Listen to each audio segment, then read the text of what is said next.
Hello, this is DrPaulCottrell, and this is going to be another episode of Grave Wisdom, episode 7, I think it is. I'm recording this on Sunday, April 7th. We're going to be going over what's been going on in Israel. Just to recap, last week we saw Israel strike a nonprofit organization that was helping with aid into Gaza. And they did an investigation, and they found that there was a firing on the Israelis fired on this caravan that was supposed to be cleared to go down a certain road along the coast of the Gaza Strip. Some sort of miscommunication happened, and they were hit and killed, unfortunately. And so Israel reprimanded some of the officers that were involved and disciplined others. And in the international community, that added more fodder for this push for a ceasefire. All right. Then you have the meeting with Biden and Netanyahu, a Zoom meeting, or some sort of conference call kind of meeting, and that was basically where Biden was telling Netanyahu that he has a red line now and that he can't cross, and that he needs to de-escalate what's going on in Iran or in Gaza. In the same week, Israel did a strike on a compound next to the embassy that killed a general. All right, and in that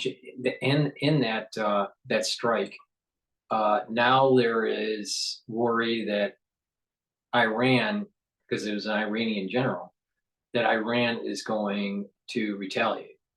So the last 24 hours, we kept on hearing in the news, maybe 48 hours, that Iran's going to retaliate. Iran's going to, retaliate. So there's some sort of telegraphing that there's going to be some sort of strike somewhere. Israel emptied some of their embassies in certain countries. But it doesn't seem that Iran is willing to really escalate this. All right. There's the United States has kind of, published in the news where that U.S. assets may be at risk because of this retaliation from Iran. So you have the Iranian issue, the striking of their general, the killing of their general, the killing of the aid workers. There is a pullout of a certain region within Gaza that's happening that we'll be covering. That just happened probably 12 hours ago. But the Rafah push is still happening. So I think that Netanyahu is recalibrating on how he's going to execute the war in Gaza. There's fighting that's happening, with Hezbollah still. And we have a lot of protests that are going on in Israel to do new elections to kick out Netanyahu. So there's a lot going on top of the red heifer maybe being sacrificed before Passover. You have the eclipse and all the conspiracy theorists that are talking about that. So let's dive into the news about Israel the last 48 hours or so, and where this is probably going for the week. I'm going to be doing hopefully a recording tonight with John Hogue, and we're going to be talking about Israel the red heifer, the eclipse, and all this stuff. So this should be interesting. Before we start, please could you make sure that you subscribe to all my channels. I have 6 channels. I have 3 YouTube channels, a Brighteon, Bitchute, Rumble. Also follow me on X and on GETTR. That way you can get the notifications. Also, if you could, please be a paid subscriber to my Patreon channel. That way it helps support my news coverage, where the news that I do is free for everybody. I don't put it behind a paywall. If you're a higher tier member on Patreon, you will get special access to some of my lectures that I've done on pulmonology, and I'll be releasing lectures on immunology soon. You can also support my news coverage by donating. You can donate on my website, the-studio-reykjavik.com. Link is in the description of this video. And you can donate through Stripe, PayPal, or buy me a coffee. That way you help support my work, and I can, reach a larger audience, and I appreciate your support. So let's begin with Al Jazeera. This was published about 4 or 5 hours ago.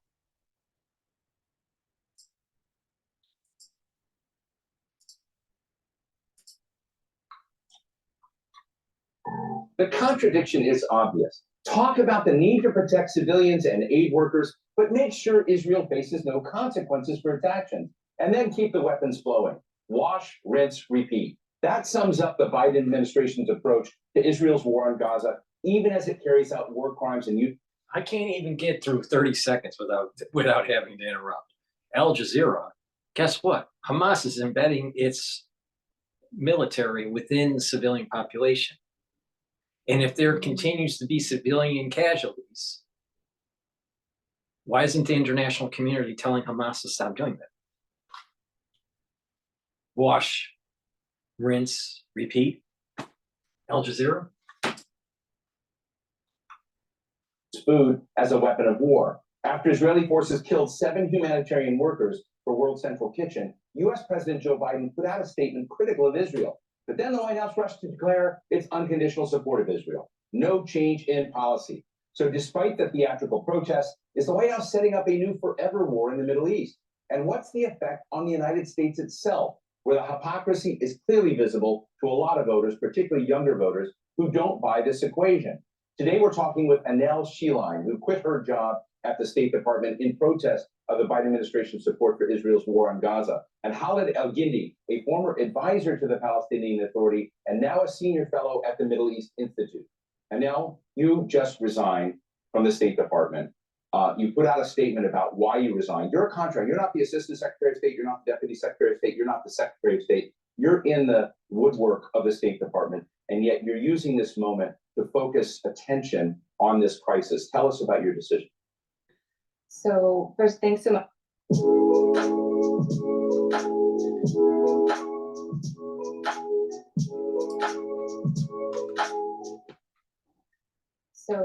Thanks so much for having me and for drawing attention to this issue.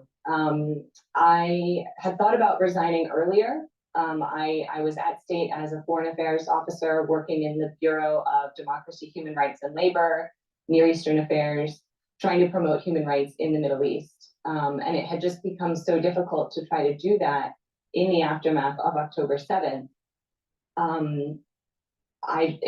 It felt that it had gotten to the point where I had tried to raise objections internally to the extent that I was able to, like through dissent cables, for example.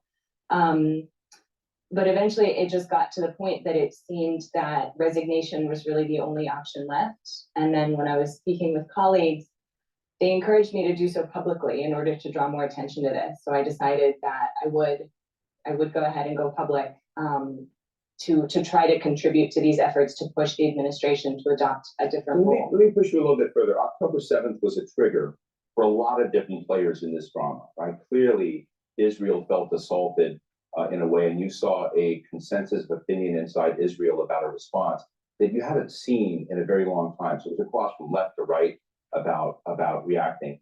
Do you think that the U.S. at that moment took the right policy course in the way it supported Israel in that moment? Should it have anticipated what we now see as a kind of overreach and an incredible impact on victims, casualties among civilian kids, women, even men? I mean, I have to tell people, I keep seeing white flags go up, and that's almost a sign to be shot. So tell us about that dynamic. I think the fact that President Biden came out in his response warning Israel to not react the way the US did after 9/11 was really wise on his part. I think, unfortunately, there was no effort to actually try to ensure that that didn't happen. The sort of overreaction we saw from the United States in the aftermath of 9/11 and this overreaction from Israel, we know that the Israeli military. There's a comparison fallacy here. There was no chance that the Islamic community during 9/11 would be able to take over the United States. Impossible. Could they create havoc? Yes, but impossible to take over. Israel's surrounded by a bunch of Muslim countries that want to kill them. It is possible that Israel falls. Big difference, honey. Big difference. Is capable of carrying out very precise surgical strikes. And that is not the approach that they've taken in Gaza. I mean, based on my understanding of what we're observing, this is a policy of collective punishment that they are trying to engage in ethnic cleansing, to try to remove the population of Gaza, to make life so unlivable there that people cannot survive or are forced to leave. And if you notice on how these liberals talk, you notice that their fluctuation of their voice is like they're almost nervous, or at times when someone, on this ultra liberal side that's against Israel, they have a tendency to kind of fluctuate their voice, and there's like a nervousness, and their articulation, their point is muted. You're seeing it with her.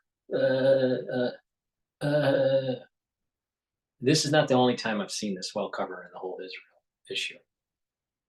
And it's usually from the ultra liberals, a little bit maybe that she's a little nervous being on Al Jazeera, but there's this little reality facts kind of get into the mind, and she's like navigating it. All right. That's my observation. But, so be it.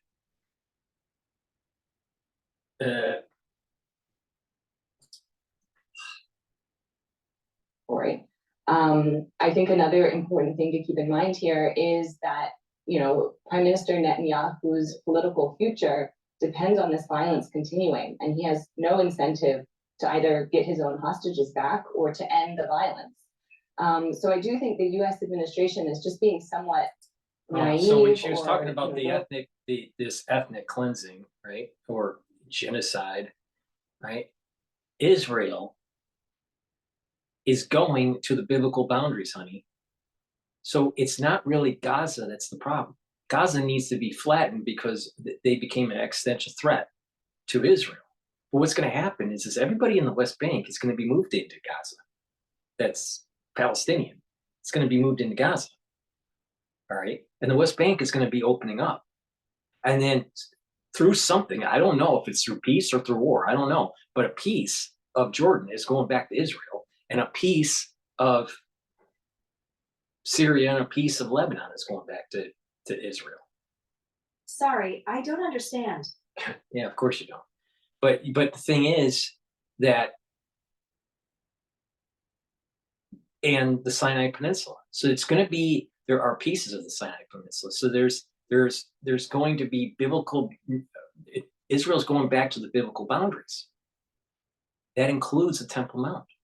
That includes Jerusalem. So there will be a two-state solution eventually, but it's nowhere near the amount of land that the Palestinians have now. It's going to be much less. It will be Gaza.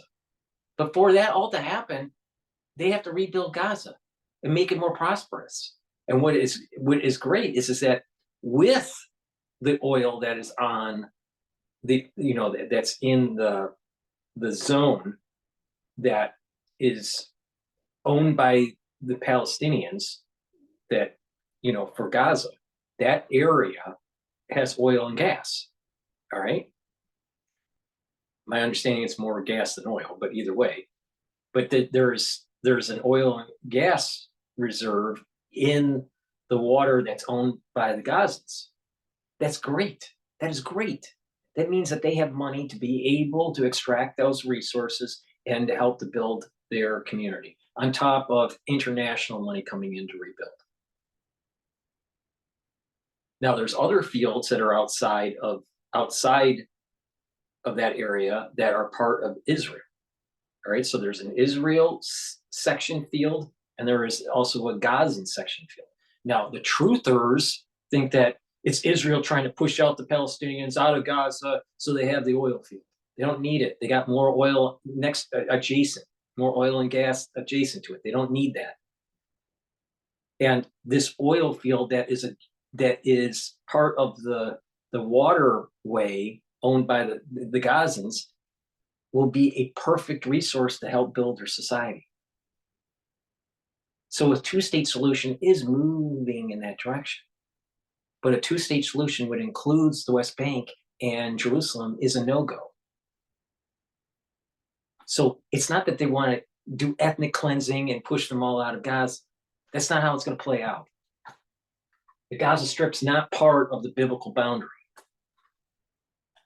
I mean, everyone from the Biden administration is an idiot.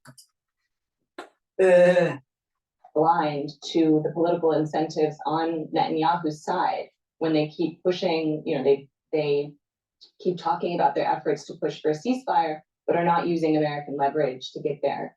Khalid El-Gindi, I've been reading your work intensely for now almost half a year. It's almost half a year of this crisis going on, and the gap between what we hear about Goldfish Memory. This issue is not a 6-month issue, dipshit. This issue is going all the way back to the twins being born, and that is Jacob and Esau. That's thousands of years, plural, thousands of years ago.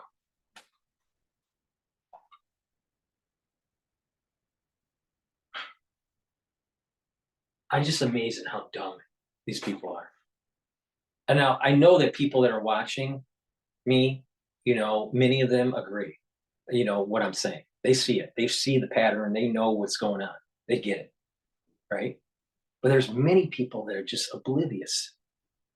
You can't look at this in only 6 months. What about in 2006 and 7 and 8 and 2014 and kicking the can down the road? It's not a 6-month problem.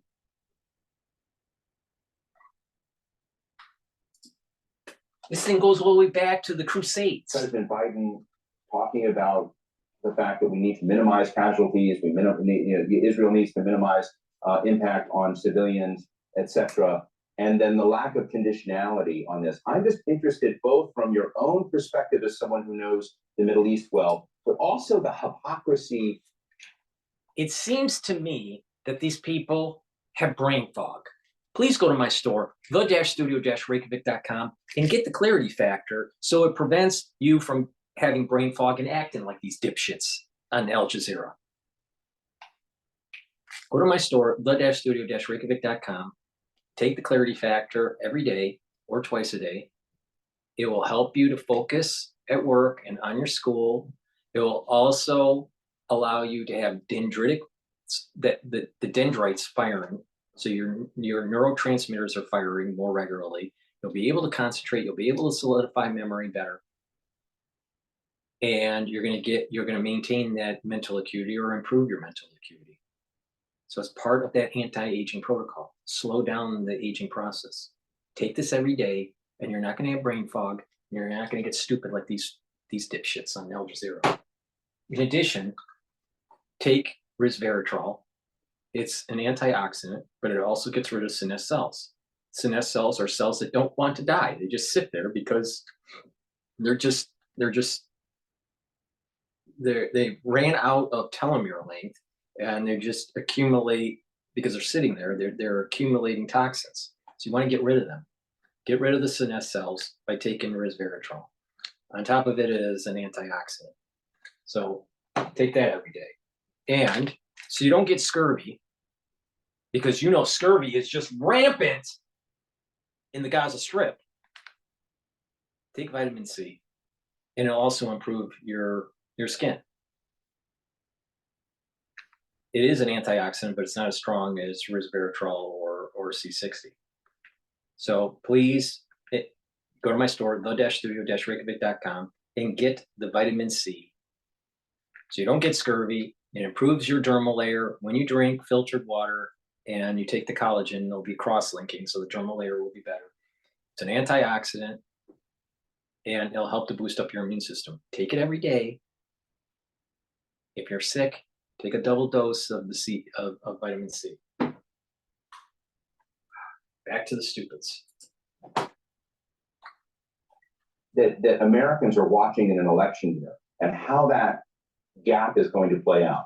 The reality is that not only is the American public not there, and specifically Democratic Party constituencies have, I think, are increasingly vocal and angry at where this administration is.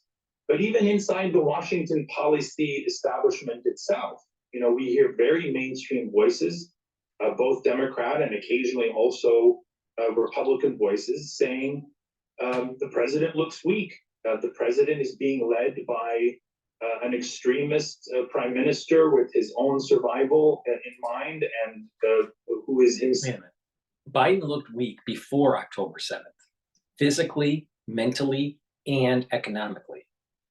His policies are failure. Ultra-liberalism failed.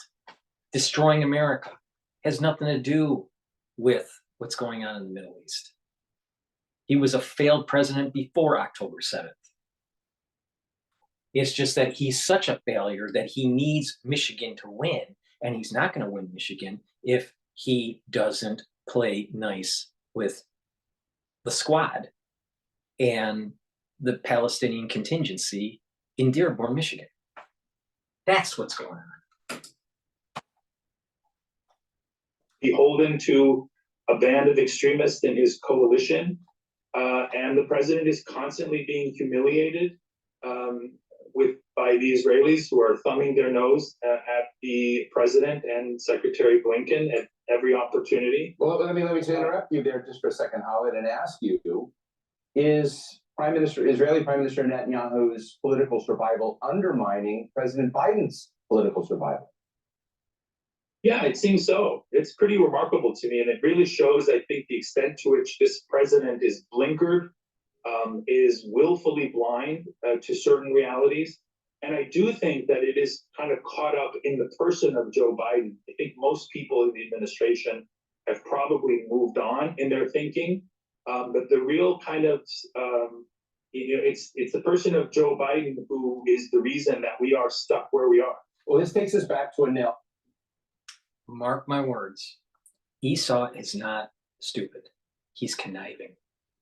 He's a killer, and he's conniving.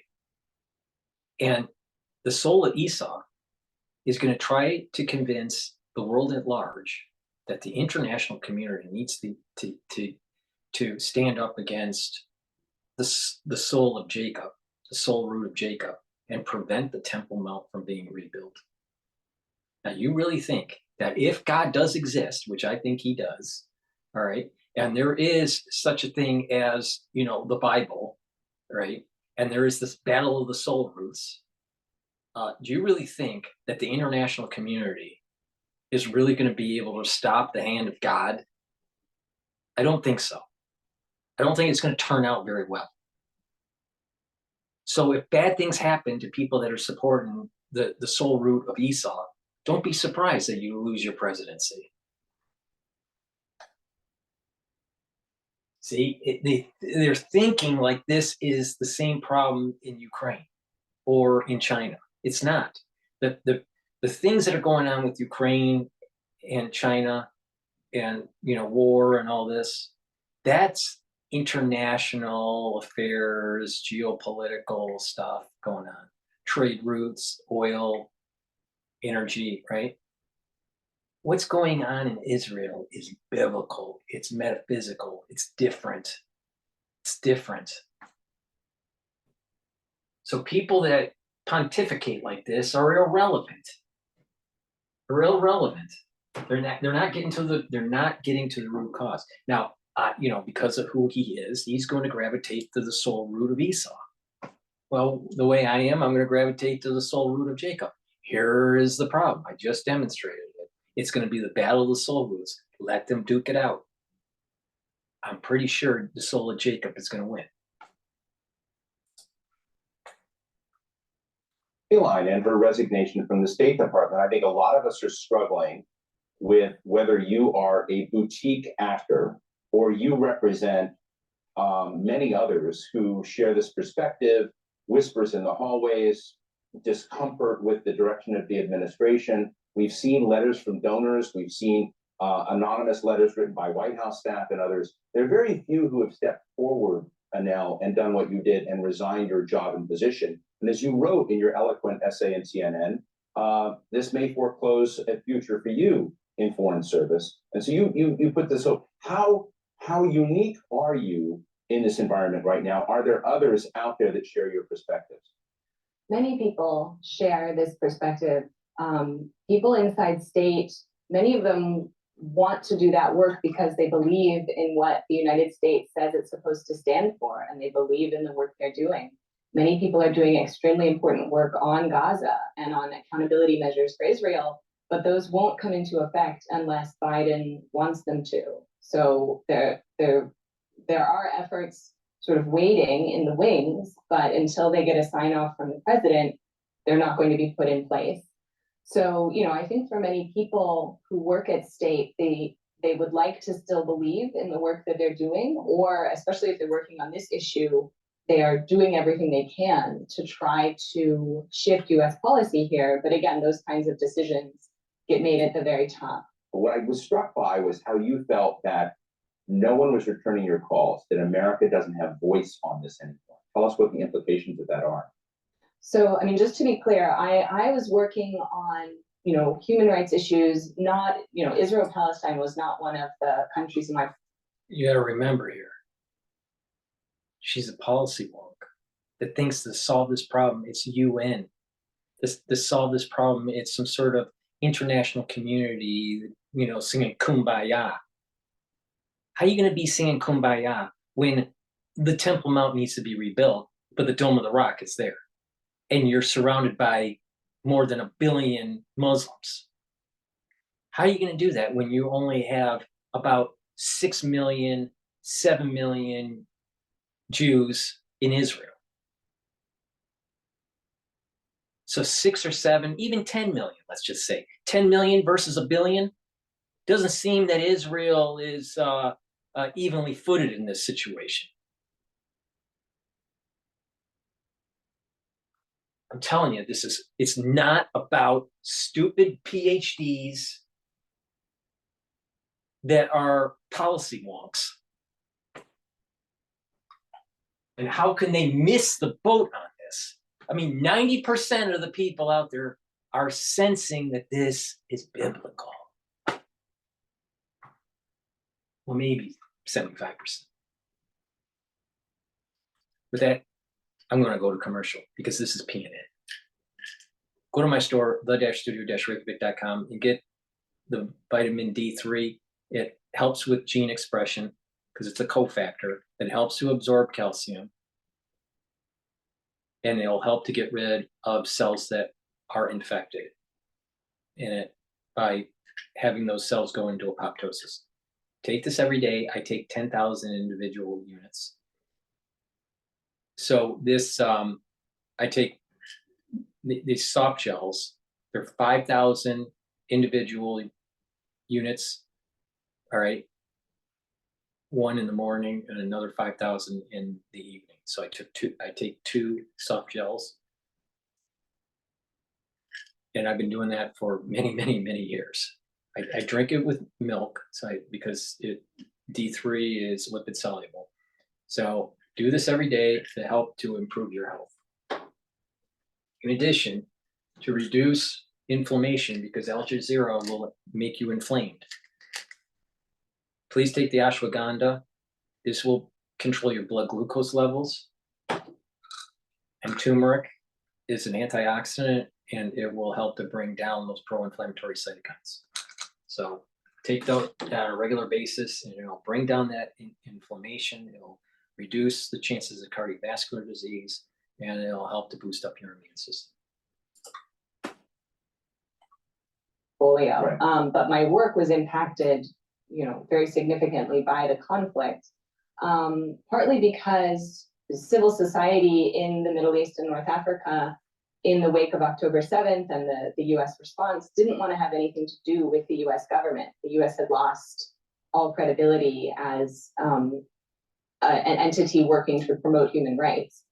In addition, it just became that much more difficult for the US government to criticize any of these Middle Eastern governments about their own human rights record, such that there's a meeting with a foreign official, for example. Usually our office would try to emphasize a particular case or concerns around, freedom of expression, freedom of association, political prisoners. But in this context, that doesn't get emphasized as much. It's not a priority, or, the immediate reaction from the government is, who are you to lecture us about human rights? To your question of how widespread is the sentiment, I mean, people are devastated. The State Department has held listening sessions for people to talk about this. There have been multiple dissent cables. I co-authored one. I signed 2 more. I don't know how many there have been total, but my understanding, people are very concerned and they're trying to speak up. I do think that overall, the broader question here for people inside state, although they try to remain apolitical, there are a lot of concerns about what this Educated person, PhD, all right? She's not dumb. She kind of is being dumb, though, but she has intelligence, all right? But she's not seeing the big picture, which makes her stupid, all right?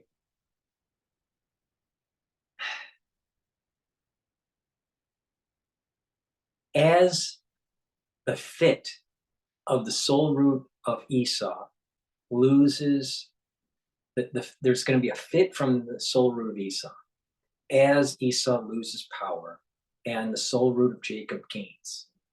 And this is similar to the stories that you hear about during the, as the Messianic era gets closer, how Satan, or the evil inclination, starts to lose power, but is trying to convince people, right? And it's having its own fits as it's dying, all right?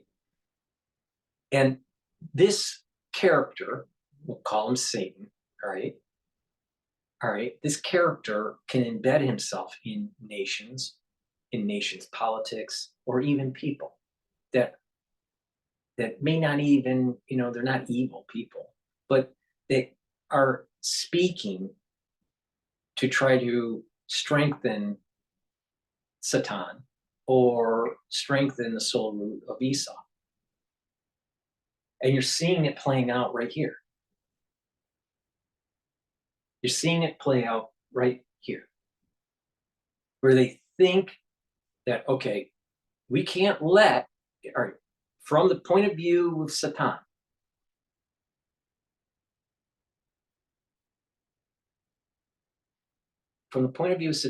he can't have the temple be rebuilt.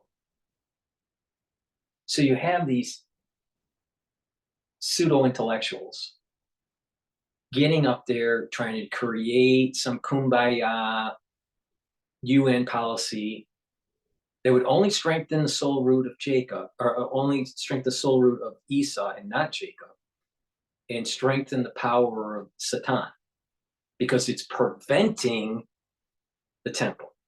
Remember, when that temple is rebuilt, it's the destruction of Satan. It's the death of Satan. So Satan doesn't want to die. So it will embed itself in people like her, trying to promote some sort of international community that is liberal, that's not religious, that doesn't really follow any edicts, that actually is promoting loss of country, loss of family, and loss of religion.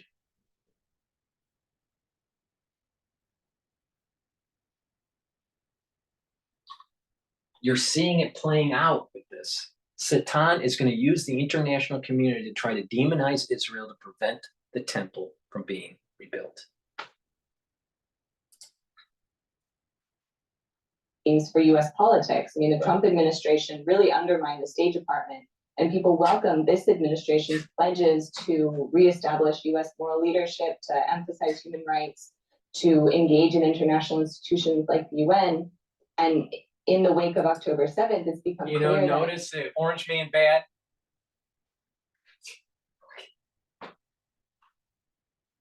those things are not in fact the priority. And what is the priority is this unconditional US military support for Israel and political support, like in the UN. So I think many people just feel very betrayed. I know there are more people who have resigned quietly. We haven't seen many public resignations, I think in part just because it's part of the culture of the State Department to not sort of, seek the spotlight, or just so much of that work is done quietly and out of the public eye. So I think for many people, they're just not really accustomed to that, to coming out publicly like this. Right. Well, I want to get your reactions to a soundbite we have from National Security Council spokesperson John Kirby responding to the aftermath of the death of 7 World Central Kitchen aid workers. We continue to look at incidents as they occur. The State Department has a process in place. And to date, as you and I are speaking, they have not found any incidents where the Israelis have violated international humanitarian law. Unless you think we don't take it seriously, I can assure you that we do. We look at this in real time. And now I want to ask you to respond. Get your free copy of my new best-selling book, Commercial Real Estate Investing for Beginners. All you have to do is click on the link below And now I want to ask you to respond to John Kirby's comments that specifically mentioned the State Department. To me, sound a bit Orwellian. How do they sound to you? I would just counter that reality is fairly clear here. We have other governments and other international institutions, bodies around the world that have demonstrated very clearly the ways in which Israel is committing gross violations of human rights, war crimes, in this, as you mentioned, directly targeting journalists, targeting aid workers, targeting hospitals and healthcare workers, on top of just massacring civilians. I'm not so sure that it's targeting, honey. What about Hamas embedding itself in the population to hide, and then wanting the collateral damage so people like you on the international community stage starts to demonize Israel because Satan doesn't want the temple?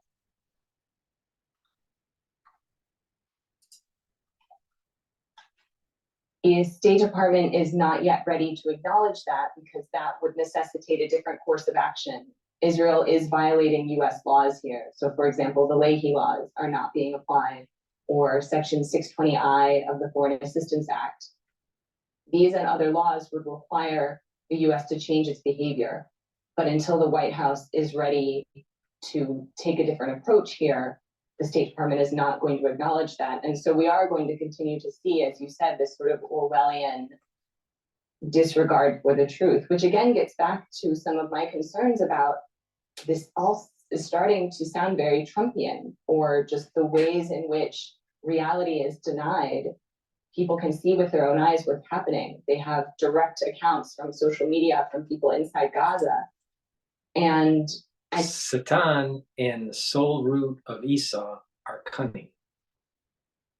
And if you don't have moral fiber in terms of God, country, and family, you're going to fall in her trap. Orwellian.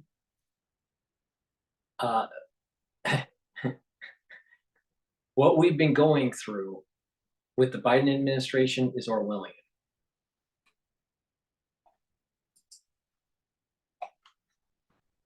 This administration doesn't seem to have caught up to the fact that they've lost the narrative here. They can't continue to just treat this as a PR issue to be managed, that they have to take a different approach, or they do risk not only, losing this election, but sort of the credibility of the United States on the world stage writ large. I mean, this administration likes to talk about great power competition with China, with Russia. We have the obviously ongoing Ukraine conflict, and there's a lot more at stake here.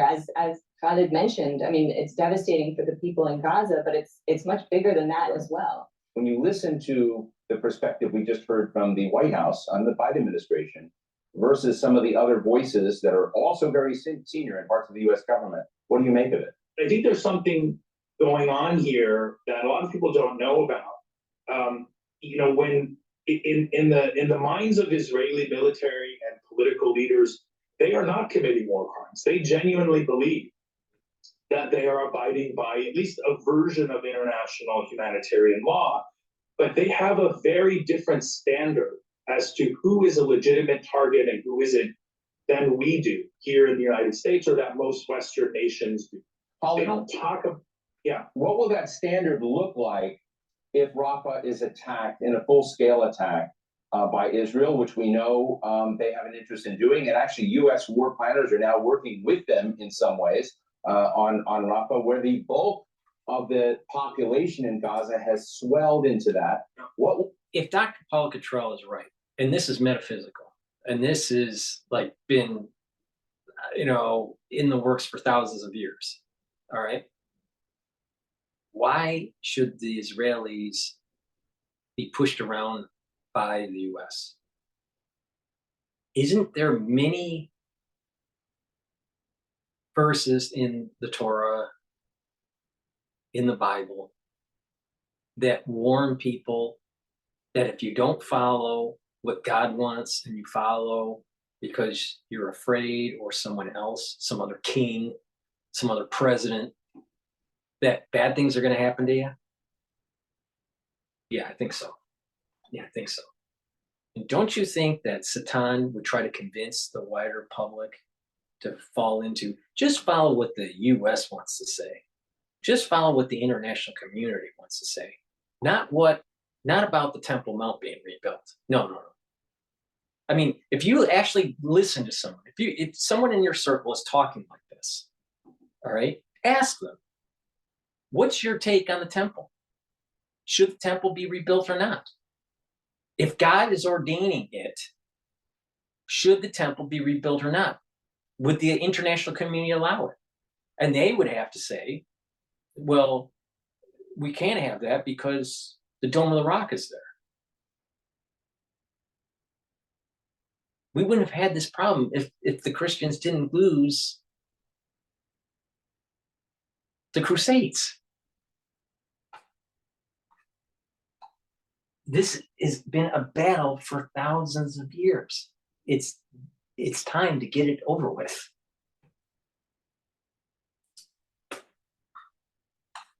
That calculation looked like then. if we take the open source reporting on this at its face, we know that the deliberations are not going well. The Israelis presented a plan for moving 1 million people, but they had no contingency for how they would be fed or what kind of water source they would have, what kind of sanitation. I mean, these were not factors in the Israeli calculation, and we're told that these meetings got quite heated. So my sense is that Israel is going to move forward regardless of what the U.S. thinks, because as we already pointed out, right now Israel is looking at what the United States is demanding as a recommendation. Right? They have no reason they'll take it into consideration, but at the end of the day, they will probably discount it because there is no or else. There is no consequence to completely ignoring what the administration says. And in fact, there's quite a strong incentive to disregard what the United States wants to do because of Israeli public opinion, because of Netanyahu's own political survival. Right. And so I don't see that trajectory changing. Now, I know that you are acting, you have a belief in apolitical stewardship of the responsibilities you have, and you've taken a political act in your resignation, but I want you to put on your mathematician hat for a moment. And we just saw a political primary in the state of Wisconsin, and 50,000 people voted uninstructed. That is a vote not for Joe Biden in that primary. Joe Biden in the last election against. This is PNN. Go to my store, the-studio-reykjavik.com, and get the Health Max 14, Health Max 35, or the Silver Solution. Take a teaspoon of this a day, and it will neutralize pathogens. You gargle with it, you swish it in your mouth, you swallow it. If you're not feeling well, take a tablespoon or two a day. In addition, you can get these applicators where you can put this liquid into a spray bottle, either a dropper or a nasal spray, and you can carry it in your bag. It's a lot better, especially if you're going to work or whatever and you need to spray a surface or spray the back of your throat, or use the nasal spray if you're not feeling well. You can get these applicators on my store, the-studio-reykjavik.com, and use this every day as part of the anti-aging protocol and to boost up your immune system. Go to my store, the-studio-reykjavik.com, and get the toothpaste. This is the best toothpaste that you can get. It has no fluoride in it. It's made from structural nanosilver. It'll whiten your teeth, freshen your breath, neutralize pathogens, reduce the gingivitis, reduce the plaque, and help with cardiovascular disease and valvular disease. Because most people don't know that poor oral hygiene can lead to cardiovascular and valvular disease. Go to my store, the-studio-reykjavik.com, and get a few tubes of this toothpaste. It's the best toothpaste that you're going to be able to get. It's very high quality. Get it from my store and help support my work. Trump won that state by 20,000 votes. We saw similar activities in Michigan. As you look at this and you kind of look at the political tectonics of people either voting for someone else or abstaining, do you think that this conflict, which would be the first time I think we've seen a foreign affairs issue matter so much in an election, do you believe, given you're young, you're tied with folks, you're talking to them, do you think this will have that much consequence? Absolutely. Daphne here has finally stopped scooting. It's all because of this.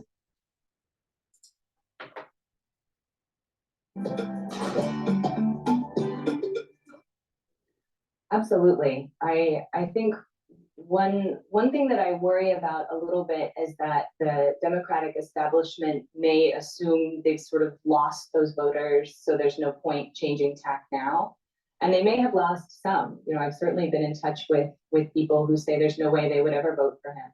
But I do think that if this administration took a different tack, and again, merely imposed American laws, just follow US law, which they are required to do, which would mean cutting off US military assistance to Israel and insisting that aid is allowed in and insisting on a ceasefire, many people would be willing to vote for a president who did that, because I think, as you said, it is unusual the extent to which we're seeing a matter of foreign policy playing such a big role here. I do think, it's April. There is time to shift here. There are so many people who could be saved if Biden just took a different approach. Right. I think the concern is, as we get closer and closer to the election and things just get worse, not only the coming decimation of the people sheltering, trying to seek refuge in Rafah, but also Israel just bombed the embassy building, the Iranian embassy building in Damascus, and is threatening to invade Lebanon. We know Americans. I said it's about killing Hamas, killing Hezbollah, and knocking out the military apparatus and the theocracy of Iran. And until you do that, you're not killing off the soul root of Esau. It's very simple, honey. Really simple. And why is Hamas in Rafah embedded in the population? The Palestinians, by allowing Hamas to do this on October 7th, they lost the gamble. And someone has to pay for losing at the poker table. All right? They want to socialize the loss and privatize the gains. Oh, we're going to try to kill Israelis, but by the way, it didn't work out. Oh, help the international community. And if it did work, let's say in their wildest dreams, they were able to kill all the Israelis, all right, on October 7th or 8th, all right?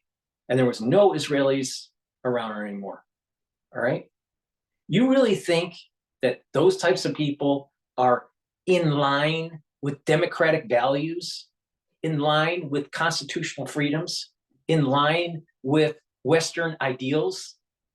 No, they're not. So why is the Western community aligning with the soul root of Esau when all they want is a caliphate and kill you?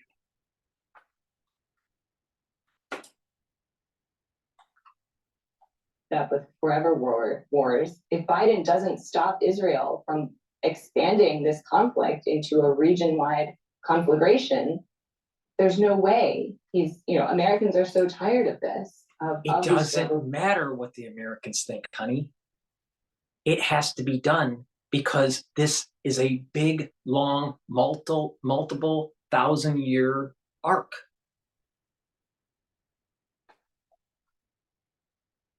And Satan is embedded in people like her, embedded into the Biden administration, embedded into the psyche of many Americans, especially ultra fucking liberals.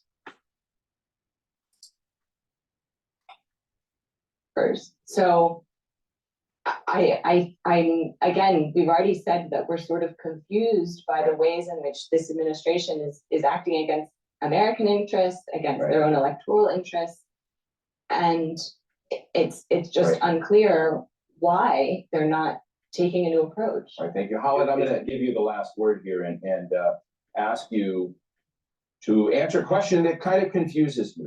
Where are the rest of the leaders in the Middle East at this moment? Why aren't they putting conditions on their own relationship with Israel, Jordan, Egypt, others? Where is the broader response? It's really easy to answer this question from the metaphysical perspective. Ishmael's soul root is different than Esau's soul root. And Ishmael is being aligned with Jacob to kill Esau. That's why.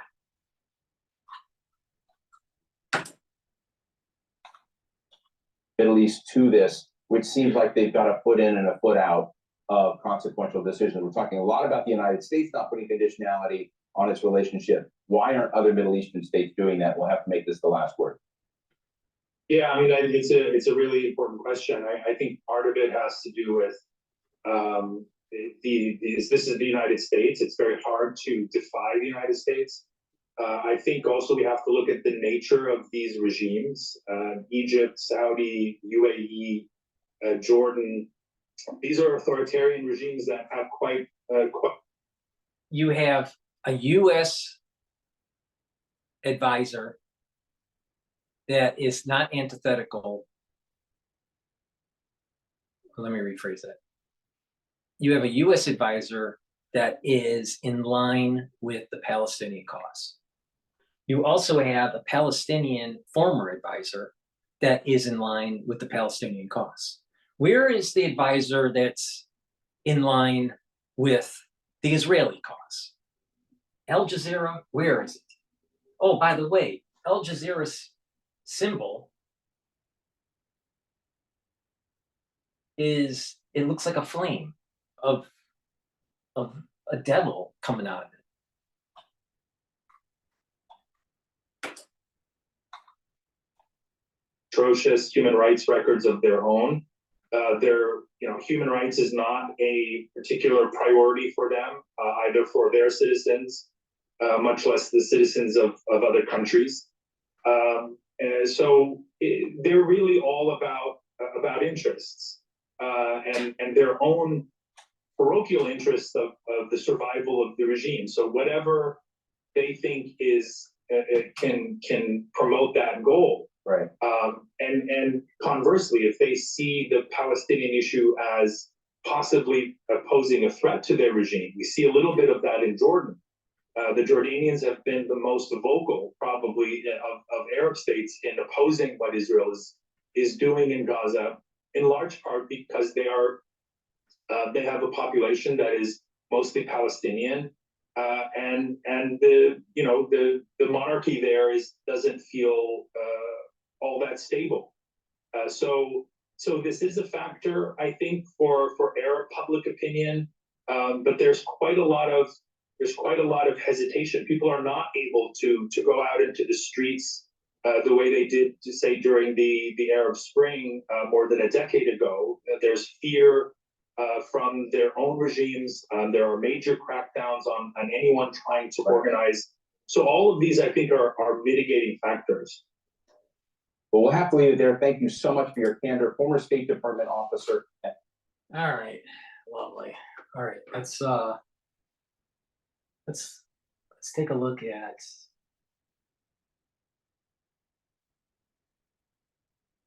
this. Is Fox News about Biden holding back Israel.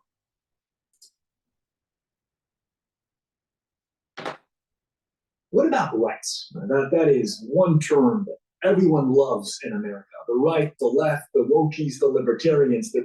Here to discuss where the war stands now is George Mason University Scalia Law School professor and director of the Center for Middle East and International Law, Eugene Kovich. Eugene, thank you so much for being here. Thank you. What should Americans be thinking right now, 6 months into this war? And what are the movements in the Gaza Strip mean right now?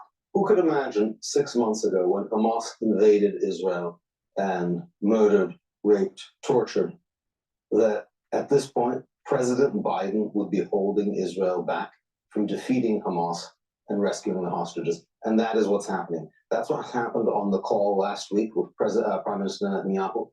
Biden said, red light. And for a couple months, President Biden has been stopping Israel from taking Hamas's last stronghold. It's almost like if the US invaded Germany in World War II and stopped short of Berlin. If we invaded Iraq and stopped short of Baghdad. America is not letting. Why is that? Why is the American president saying stop? There's probably two reasons.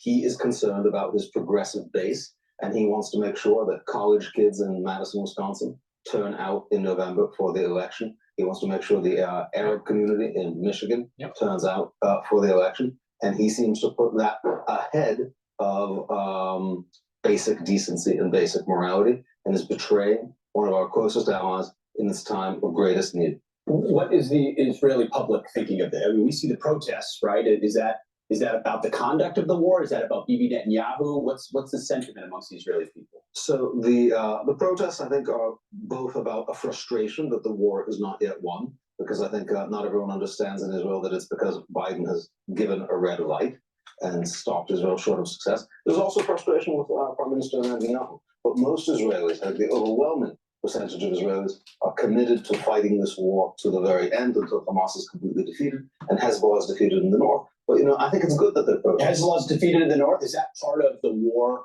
Because right now, absolutely, because this is not just a war against Hamas. Right? On October 7th, it wasn't just Hamas that attacked. Hezbollah attacked all Iran's allies and puppets in the area, encircled Israel, and attacked together. Right now, people don't know this. Close to 100,000 people who live in northern Israel are outside of their homes, or refugees, internally displaced people. Israel's effective territory has shrunk, both in the north and the south. Israel cannot live with parts of the country uninhabitable due to Hezbollah rocket fire. So how, in the south, against Hamas, how quickly can that be wrapped up?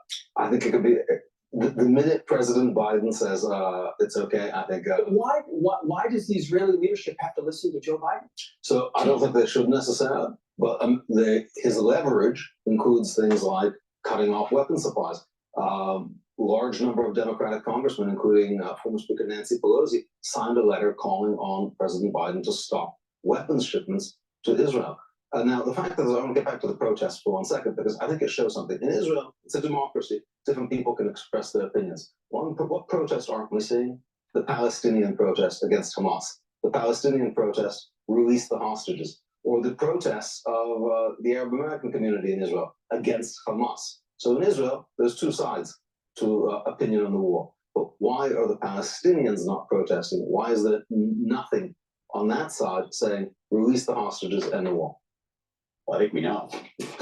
So, And that's why this continues. Eugene, exit question, does an open front open up on the north against Hezbollah? I mean, are you gonna have to go into Lebanon? right. So right now, Hezbollah is on an almost daily basis shooting missiles into Israel. Israel cannot live like that. And obviously the only way to do that is going to be to enter Lebanon and push Hezbollah north of the Litani River, as the United Nations Security Council Resolution 1701 actually requires and demands. Needless to say, that resolution is not. And I said this was going to be happening right when I started covering what happened in Israel on October 7th. And it is now April 7th. And this is the month where Jacob is the strongest for this cycle for the year. Of course itself, Israel's going to have to make it happen. All right. Eugene, thank you very much for visiting us. Appreciate it. Good to see you. Thank you. I'm Steve Ducey. I'm right. I'm Steve Ducey.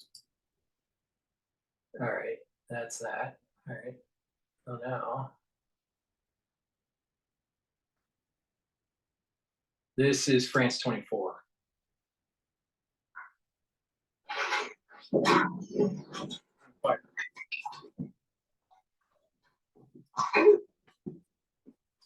Prime Minister Benjamin Netanyahu is saying Israel is now just one step away from victory. So he's certainly not presenting the withdrawal of the 98th Division, that's like 10,000 men from southern Gaza, as a step back from the conflict. Certainly not as a reaction to US pressure. What the Israelis are saying, you mentioned there the IDF statement, is that they've achieved what they set out to achieve in Khan Yunis.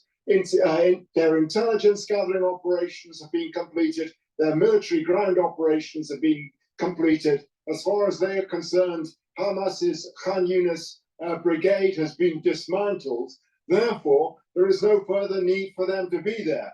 In the meantime, what that does, they say, is it allows the population of Khan Yunis, which is one of the biggest cities in the Gaza Strip, displaced to Rafah in the south, to return to their houses in Khan Yunis, which in turn makes it easier for the Israelis looking forward if they decide to launch an offensive against the town of Rafah on the border with Egypt, something they've been threatening to do, but which the Americans have been asking them not to do. So as far as the Israelis are concerned, not a step back, but perhaps a preparation for something else. And in that context, it's interesting that they're preparing to send a further 3 divisions, that's about 40,000 men, to the edge of the Gaza Strip on the Israeli side, obviously. And ceasefire talks seem to be moving forward So when we hear in the news that Israel is retreating, it's only in Khan Yunis, which they've already done the operations they need, and they're reconfiguring, they're reorganizing to be able to do another hit in the south. And the Biden administration is worried that that would expand the war another 3 months or so. Well, if that happens, then you got April, May, June, all right? So early July, and that could be, you know, what's going on, Israel would probably win. The Palestinians would be all upset. Dearborn, Michigan wouldn't be voting for Biden, and Biden most likely would lose in November. See, this is all about the Biden administration trying to win an election. And it has nothing to do with really the real longer term peace for the world by solving this problem. And that is knocking out Hamas, Hezbollah, and the military apparatus and the theocracy of Iran. With the talks expected in Cairo today. Tell us more about that. Yeah, it's interesting that these talks are taking place at a pretty high level, given the fact that there's not an awful lot of optimism around at the moment, but the pressure certainly on Israel from the United States, with Joe Biden saying he wants an immediate ceasefire, and from the Israeli population demanding either or both that Benjamin Netanyahu should go and that more should be done to prioritize the release of hostages from the Gaza Strip. You know, the context is there, the pressure is certainly there on the Israeli side. Many Israelis accuse the government of not putting enough weight behind the negotiating team, trying to limit the amount of freedom they have to negotiate with Hamas. But the delegation that is there from the United States, the chief of the CIA, William Burns, from Qatar, the ruler of Qatar, the head of Egyptian intelligence, and a Hamas delegation in Cairo as well, suggests that a lot of pressure is being put on internationally to try and get something to happen this time round. It is unlikely that it will happen. Hamas, for its part, is saying, first of all, for something to happen, the Israelis have to agree to a complete ceasefire. They also have to withdraw all their troops out of the Gaza Strip. And they have to allow for the return of Palestinians who have been forced out of northern Gaza. Israel describes those terms as delusional, but the fact perhaps... You notice that his voice starts to give? Now, he's not nervous. It's just that he ran out of secretion in his throat, and it's starting to give. But it's amazing. If you watch these people, there's a tendency for them to have some sort of physical manifestation where they can't speak correctly. Now, maybe I'm just observing something that's just a coincidence, but I see this a lot. Israel has withdrawn some of its troops today from Gaza, may make it possible to get some shift forward. He was really suffering there. Okay, so now let's take a look at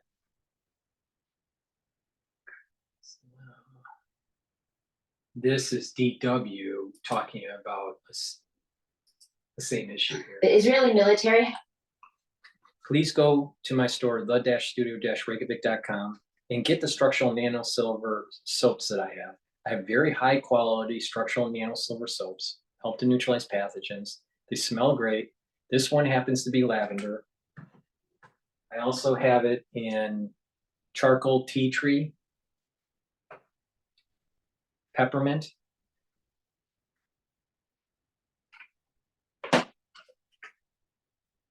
oatmeal spice, and lemongrass.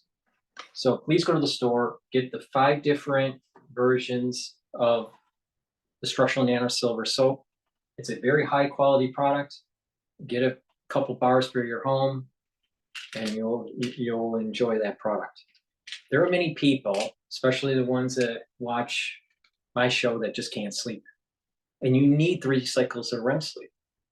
Because if you don't get 3 cycles of REM sleep on a regular basis, what will happen is that you won't be consolidating your memory, so you'll have memory loss. In addition, you'll have toxins in the central nervous system and the rest of your body that start to accumulate.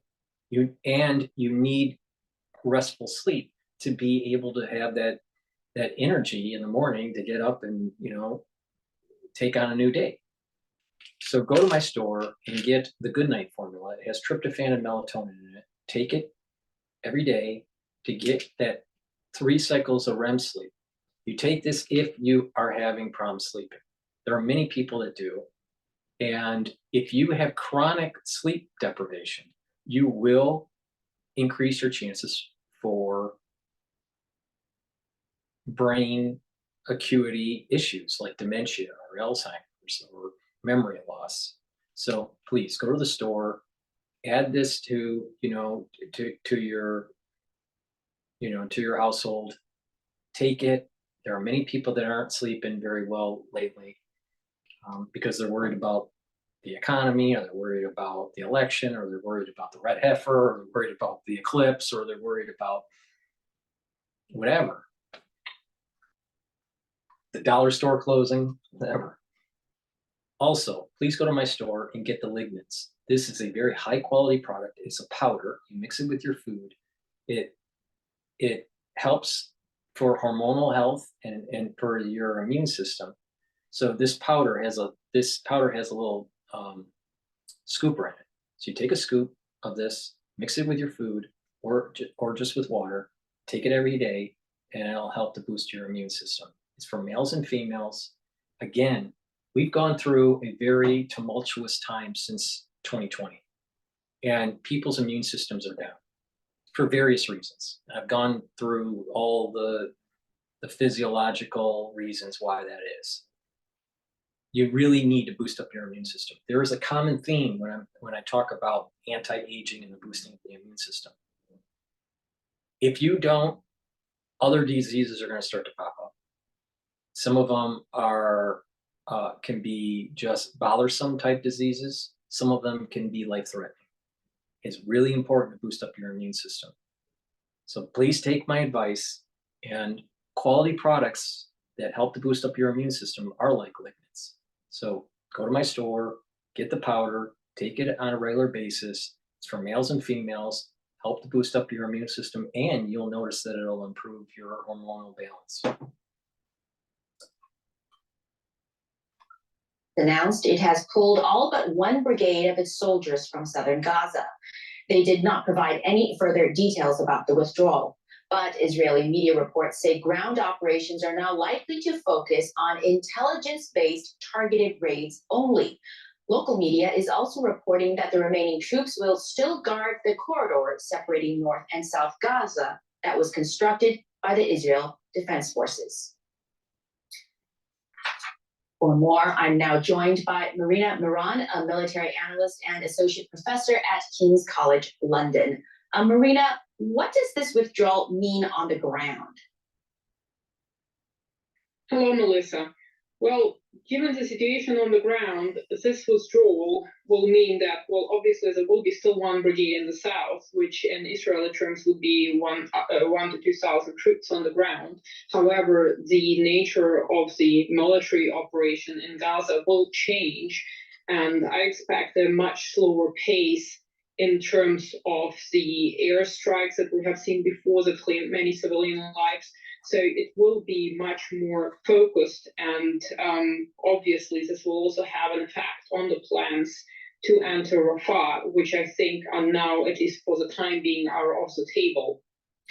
Is this off the table for the time being over the next few weeks? Is it possible for the military to regroup and eventually take that ground offensive on Rafah? That's a big question I think a lot of people are wondering. What we have to understand here is that it doesn't depend on the military. The military is an instrument of politics, and the political situation, and I think it was essentially a political decision to withdraw the troops from southern Gaza because of the mounting international pressure after the killings of aid workers on the one hand. On the other hand, Israel needs international support, the US and the UK support, and both countries have voiced concerns over and over again. We have UN Security Council resolutions. We also have today ceasefire talks in Egypt. So depending on what the outcome of those talks will be, that will determine the future course of the operation. And we also have to understand that Israel also is expecting a retaliatory strike by Iran. Whether it will be directly by Iran or by Hezbollah, we do not know. But Israel itself needs troops, and it's been mobilizing reservists, which has been harming Israeli economy. And then you have the population and the pressure on the Netanyahu government and the protests inside Israel. So the situation for Israel is quite complicated. Therefore, I think that reducing the pace of the situation until some of these factors can get normalized to a certain extent is a wise choice to wait out. Therefore, I cannot say whether it will be in a week or two or maybe in a couple of months. It all depends on these conjunction of factors I just named. Israel says the goal to eliminate Hamas's Han Yunis brigade there have. You notice that everyone is missing the boat with the whole red heifer. What happens when it's sacrificed on the altar and it's burnt and the ashes are collected? And watch the previous video. You know, I go into a little bit more detail reading some of the Bible about this. That is going to piss off the Muslims so much. And it will probably escalate and give a catalyst for a larger conflict in that region. But it was meant to be. Don't be a pacifist. Don't worry. If you're on the side of good, you will be fine. If you're on the side of bad, if you are, you know, part of Satan, right? You're not. It's not going to bode very well for you. But all these political analysts talking about the black swan or the red heifer, I saw a probability. A red heifer is a chance of a kosher red heifer, right? Is 1 out of 50,000 cows, all right? But it doesn't take long for them to become unkosher, where they have more than 2 hairs that are not red. All right. So when you do that, when you calculate that all out, 1 divided by 50,000, right? It is 0.002% chance that a cow would be born a red heifer. All right. Now, a black swan is 6 sigma, which is even smaller chance of that happening. But the point here is that there is a low probability, high impact event coming if that cow or cows are sacrificed on the altar. And it's going to blow up all this strategic understanding of the region radically. Reach, and that's one of the reasons why they can't leave. How possible is to verify that?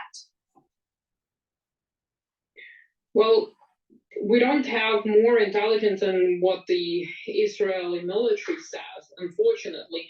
And yes, we have those gains. However, in the grander scheme, it is not enough to reach the military objectives that Israel has set.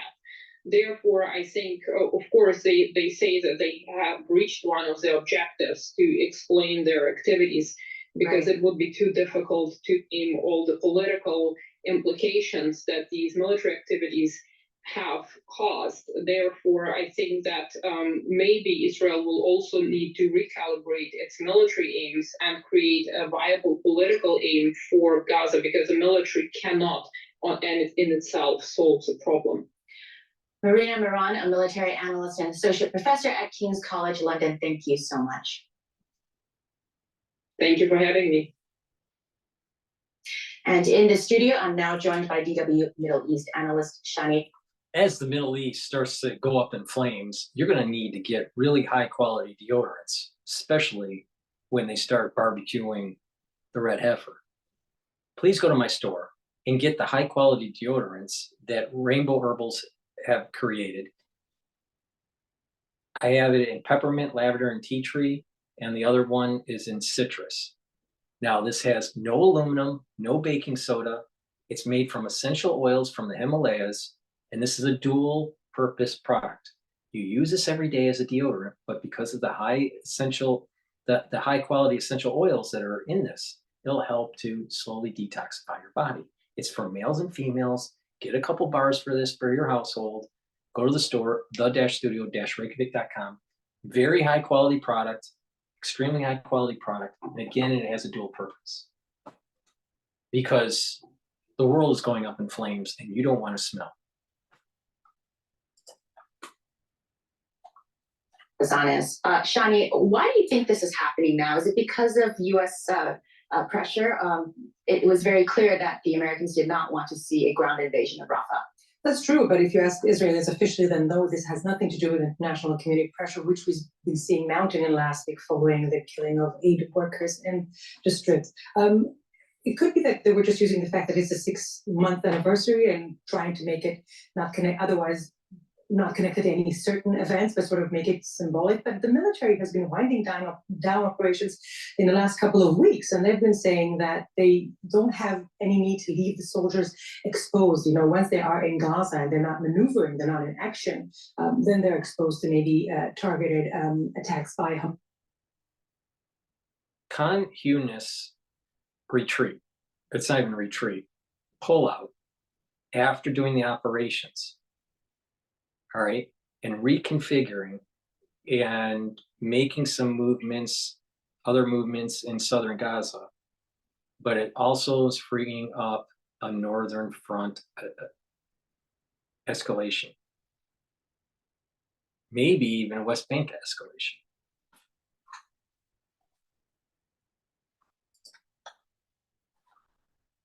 Intense, they don't want to do that. So for now, I mean, and IDF, the way they try to sell it, it's always been part of the plan. It does not mean anything about Rafah, because any action taken in Rafah will have to be taken only after the population has been evicted. This is something the Americans are demanding. Israel has agreed to that, and it will take weeks and weeks. What does this withdrawal mean for this ceasefire deal that never seems to happen, but always so close, right? Yeah, that's an interesting question, because Israel has always, officially tried to say that the only way to get Hamas to get any concessions and agree to anything on the negotiations about the hostage deal is through applying military pressure, and a lot of it. And this is what they've been doing in the last 6 months. We've seen over 32,000 Palestinian casualties due to that pressure.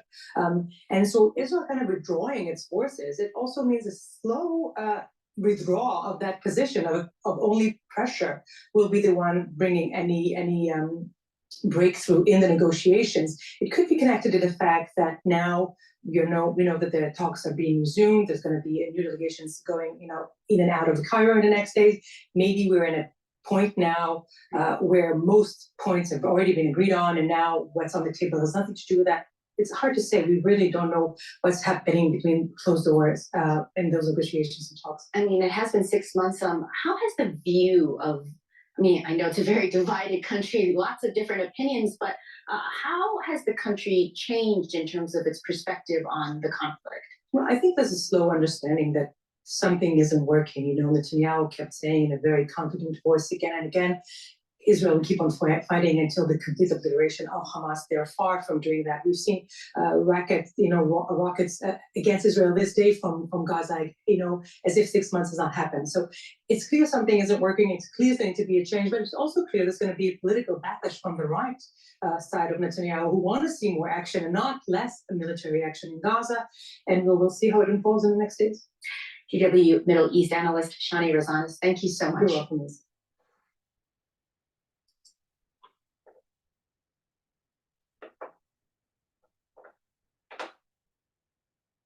Alrighty, that's that. Let's take a look at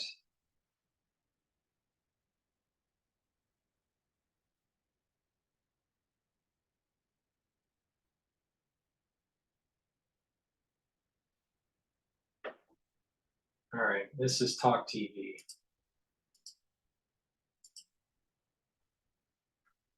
Of Israel. Mr. Barak, thank you for joining us on Talk TV this morning. Thank you for having me.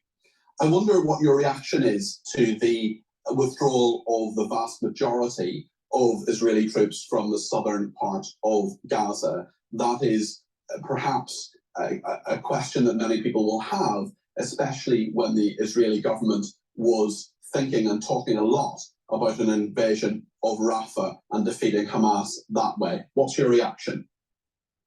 It's the right step at the right time. It's clear that Rafah operation, if and when it opens, it might take several weeks, because first of all, we have to make sure that at least a majority of the million refugees from the northern part of the Gaza state who came to Rafah at the southern part will be moved in a way that will enable a massive operation. That operation itself might take several months. So basically, it's a matter of months, several months. So it tells you that the time is right now to probably have a deal with the hostages to release them, because there are now probably less than 80 of them still alive, and they won't survive there for another few months. So I see the most probable or most preferred process as having a ceasefire for several weeks, having an exchange of hostages, and then there will be of we have highly responsible, top quality guys, the head of Mossad, the head of Secret Service, and a former general. They are as serious as the government. They should be given a wide mandate to bring the best possible deal they can get at referendum, and the government will decide. I reject the idea that we should know in advance that the Hamas accepting what we want before we go and resume serious negotiations. How stable do you think your successor, Prime Minister Netanyahu, is at the moment? Because there are many people who, there's a huge amount of opposition, not least from hostages' families within Israel. People say that he is perhaps hanging on, that he should call an election. Some people say that shouldn't happen when Israel is at war. You're a former Labour Prime Minister in Israel. You're obviously an opponent of Benjamin Netanyahu. But what is your assessment of the the Israeli situation? military hasn't. Look, I envy the UK. If this a similar event would have happened in the UK, the Prime Minister would resign on the October 8th, at most at the evening, and if he would not do it on his own, the leaders of his own party would call him to the proper club, and at the end of the lunch, he would announce that he decided to resign. But Israel has a different norm, so he tries to maneuver to survive. I should tell you honestly that about half of the public of Israel thinks different than myself, that he should stay until the end of the war. But 4 out of 5 Israelis totally lost trust in Netanyahu and see him as the main responsible for this whole blunder, the most severe blunder in our history. And 3 out of 4 adults wanting to resign, about half of them saying immediately and other half after the war. But we don't think of wars of many years. The Israel wars are something very short usually. The most successful one we had took 6 days, some 55 years ago, and the most demanding one some 50 years ago took less than 3 weeks. Yes. So basically he lost the trust and he has to resign, but political mechanism is very complicated and subtle in Israel. So it's not clear when exactly it will happen, but I believe that in the coming months we'll have election. You think you'll have an election and you think Benjamin Netanyahu will lose that and be out of office? That's what you think will happen? I'm confident that if election will happen before even a year passed since the blunder of October 7, namely before October this year, he will lose for sure. He will not survive. But if you stay somehow manipulatively for another year from now or more than a year, you cannot tell for sure. Mr. Barak, it's interesting that you called the 7th of October one of the most severe blunder in Israel's history, and that a lot of people hold Benjamin Netanyahu responsible for that. Tell us why they hold him responsible for it, because it's 6 months on, it was perpetrated by Hamas terrorists, yet a lot of the blame, of course, has gone to Benjamin Netanyahu. Just tell us the original thoughts around that and how that's developed over the last 6 months. It was the October 7th was the worst day in our history as a nation. It never happened in one day since probably the Holocaust, since the closing of Auschwitz, that so many Jews were killed in a single day.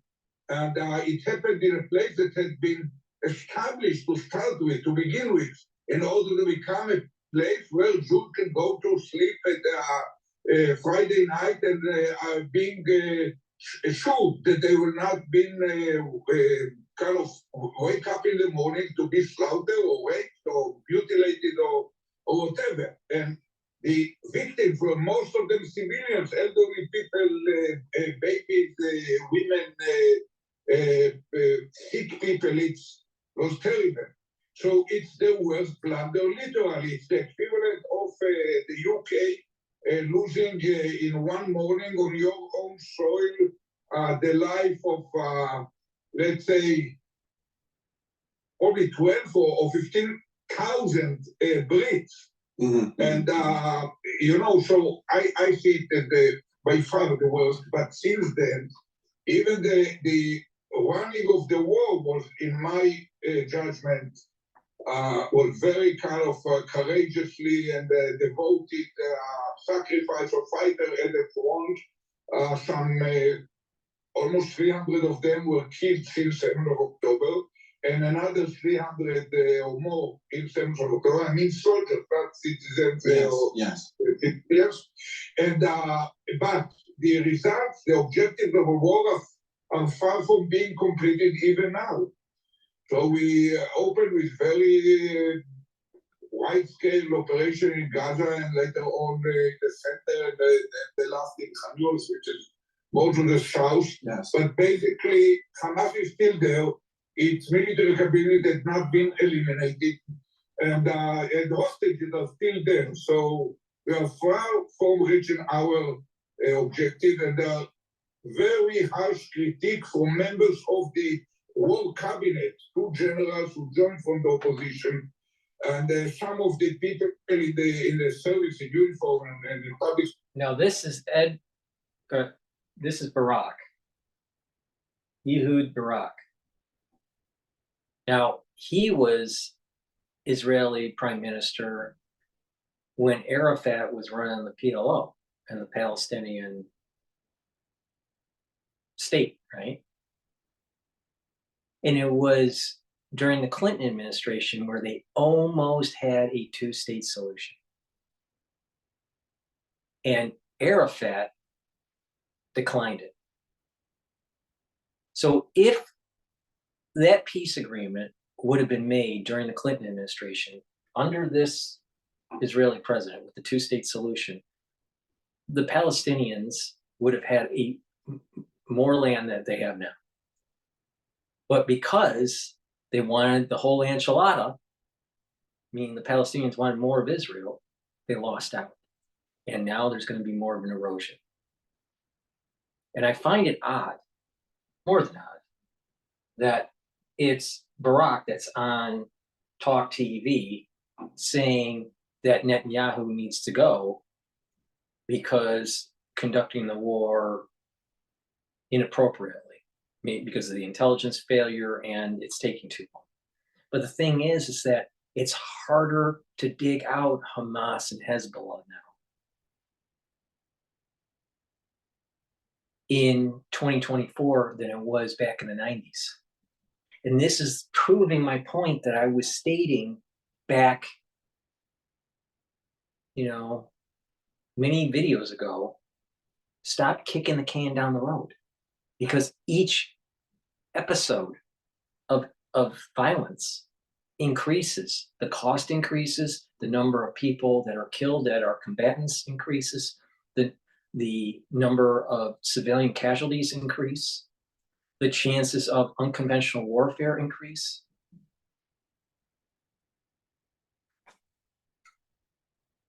So even though he tried to have a 2-state solution with the help by Clinton, President Clinton, Arafat decided to say no.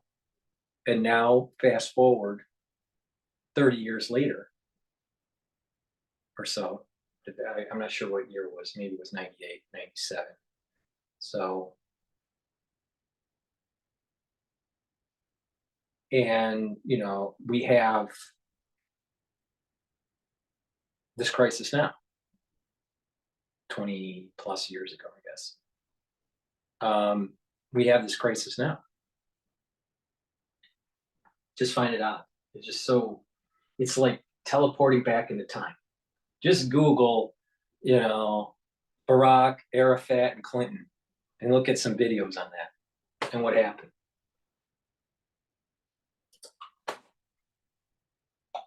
Is heavy criticized of Netanyahu for not taking any decisions. You know, Israel has not yet set a clear objective, clear vision for the morning after. There is an old Roman saying, if you don't know which pole you want to reach, no wind will take you there. Yes. And we have not yet done even this. We are creating a major crisis in the United States. That's what I want to ask you, Mr. Barack, that's what I want to ask you about in terms of the United States, because there will be some who will say that this withdrawal or almost total withdrawal from the southern part of Gaza is actually because of American pressure. We've had a big row in the UK this week after those aid workers were killed by Israeli drones. Of course, Israel has apologized, and there have been many military personnel have been dismissed from their posts and so on. But nonetheless, there's a debate here in the United Kingdom about selling military provisions and arms and so on to Israel. Is international pressure getting to Benjamin Netanyahu, and should he listen to it? I think that he feels the pressure and probably acts upon this pressure. But basically, he's doing something that I, for example, many others argued from day one.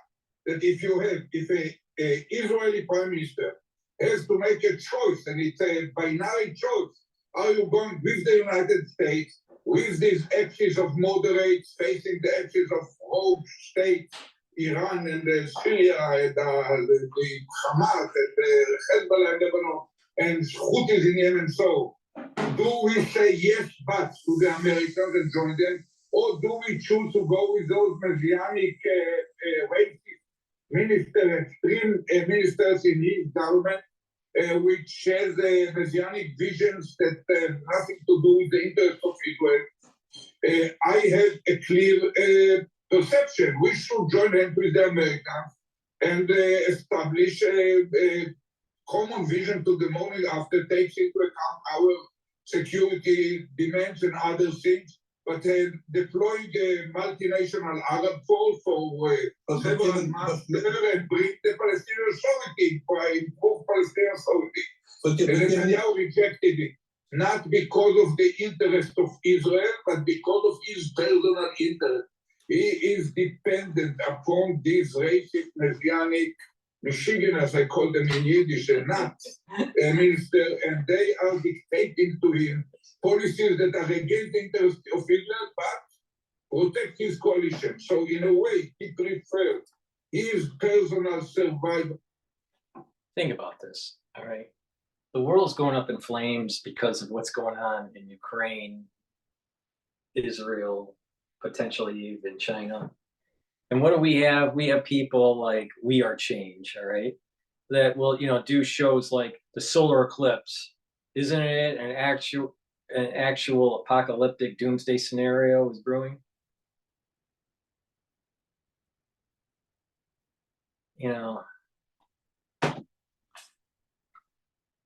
I personally think that nothing will happen during the eclipse. It's one big nothing burger. It's like Y2K, and it's going to cause, try to convince people to be in fear. It'd be interesting if they sacrifice the red heifer during the eclipse, but chances are they won't. And I did a video on why I think that. But everyone's focusing on the wrong thing. They're titillated on stupid stuff.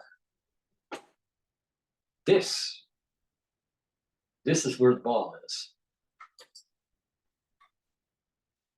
As a prime minister over the explicit interests of the country.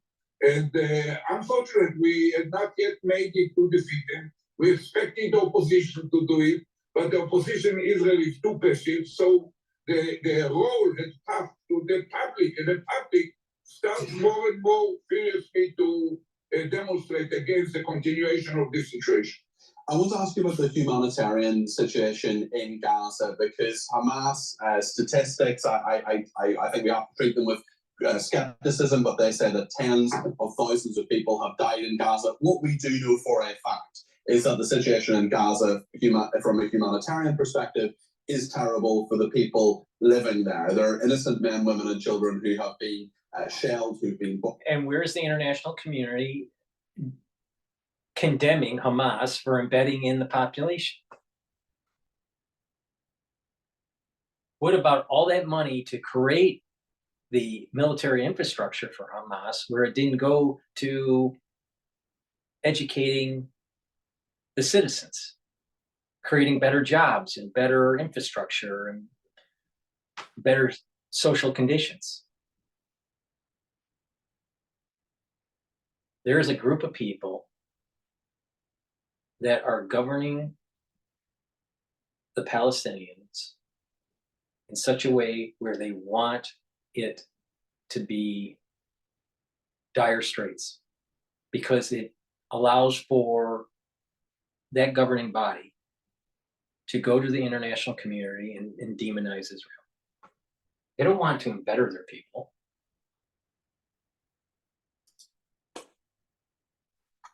Who have been attacked by the Israeli military. It is a war. This is sadly what happens, and there has been a humanitarian catastrophe there. What should Israel's role be? How much ownership of that should it take in regard to the civilian casualties and problems in regard to this? Look, it happened. It's in a way for them, it's a tragedy. Israel acted upon the compelling imperative to make sure that such an event will never, ever happen again, which means that we had to destroy both the reigning capabilities of Hamas as well its capacity to threaten Israel. And I don't think that even our government, which I'm a harsh critic of, thought that it's an ideal picture, so many civilians will be killed, but that's the result of a very tough and very kind of a deliberate plan of Hamas to hide behind those. But that's not the fault of the civilians. That's not the fault of the civilians, though, is it? Doesn't matter. Doesn't matter. Repeat it, please. That's not the fault of the civilians. It doesn't matter. The people, the general public could have fought against Hamas. They could have fought against Hamas before this happened. They could have fought against Hamas while this was happening. Where they can fight against Hamas right now. The people of the Palestinian people could fight against Hamas. It actually helped the Israelis. They chose not to. They chose not to. And Hamas is embedding in the population. This is not a thing that's been happening just recently. This is happening, documented all the way going back to 2010 or 2014. So for 10 years or 14 years. This is crazy. It's time to root them out. And there's going to be collateral damage. But, that's the only way to do it. Because Hamas knows that if the international community puts enough pressure on Israel and Israel falters, then Hamas lives to fight another day. The fault of Hamas terrorists, yeah. Sure. Yeah. For sure, it's not the civilians. It's not any. We cannot be happy of any individual who killed with not involved. Of course. But basically, when you look honestly at the causal chain that caused it, you see the Hamas using a template, a gun to the template of the temple of the public, holding them in the northern part of Gaza after we won once and again over weeks. Go to the south, we have been a tough clash with the Hamas, and we will use weapons.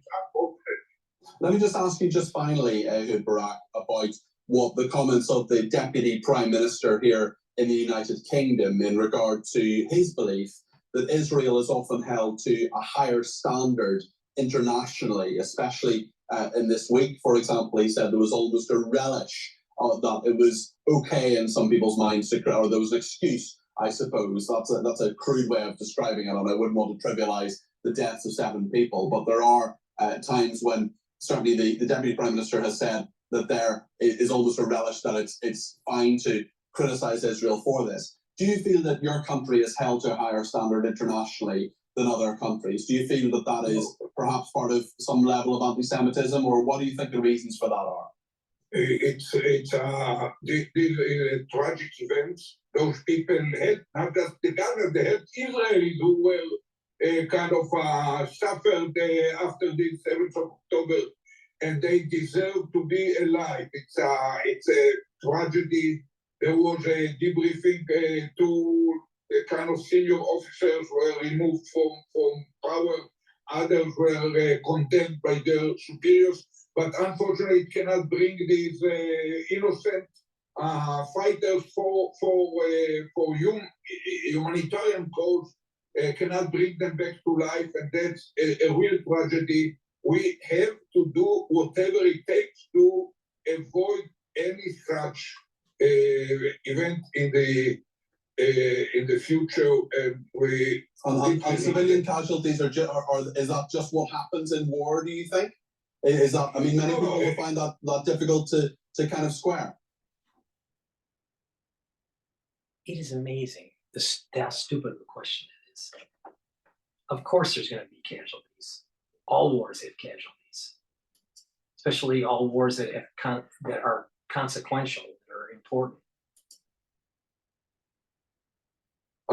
Fighters for humanitarian cause cannot bring them back to life, and that's a real tragedy. We have to do whatever it takes to avoid any such event in the future. And we on civilian casualties is that just what happens in war? Do you think? Is that, I mean, many people will find that difficult to kind of square. Well, you seem to me to be too young to remember World War II, but I remember it as a very, very young kid. There in a war, there are several cases that many civilians paid with their life for the tragic aspects of war. And of course, no one can be happy or celebrate. But, and of course, we have to do everything to improve. Especially if we operate in Rafah, it should be made sure that it cannot repeat itself with the same numbers and figures that happened in Gaza. Yeah, that's not simple, but I don't think that you find many Israelis who are happy with this. But it's unfortunate. It happened in war. I can only promise you next war there will be less kind of collateral damage or less other innocent people killed, but that cannot, it cannot compensate, cannot give anything to those who lost their life or lost their families there.